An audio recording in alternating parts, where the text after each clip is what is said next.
niya, kuya, totoo po ba na nagpapakita sa panaginip mo ang pamilya mong namayapa na? So sa mga ganyang kaso, kapatid, dalawa ang pinapakitang turo ng Bible tungkol dyan, ano? Yung mga nakakaranas ng ganyan na nananaginip, nagpapakita sa panaginip yung mga mahal nila sa buhay na namayapan na.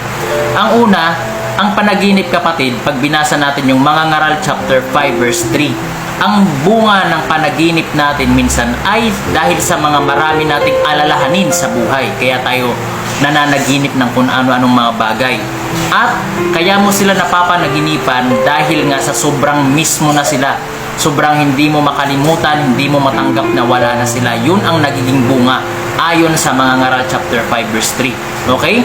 At pangalawa naman, na sinasabi na nagpakita sa panaginip o kaya naman nagpakita mismo sa iyo ng personal, kamukhang kamukha, nagpakita sa iyo sa kusina nyo o sa likod ng bahay nyo. Yung mga ganyang klaseng kaso, no?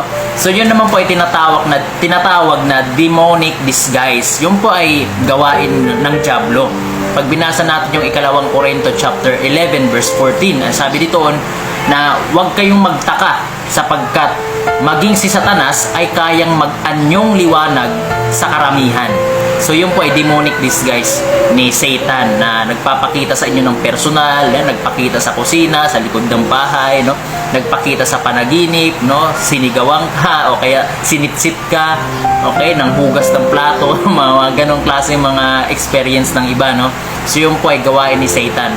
So pagdating naman dyan sa tanong mo, kapatid, ano, ang karamihan sa mga panaginip, yan ay bunga ng mga maraming alalahanin natin sa buhay, marami tayong iniisip, at yung mga nabubuong panaginip kung saan sinasabi natin na nagpapakita yung ating mahal sa buhay sa panaginip dahil yun sa lagi natin silang iniisip, dahil nami-miss natin sila. Okay? Kaya ang napaka-importanting gawin dyan, mag-pray tayo, ipagkatiwala natin ang lahat sa Diyos, na lahat ng nararanasan natin sa buhay, pagkatiwala natin dahil siya ang nakakaalam kung ano yung mabuti para sa atin. So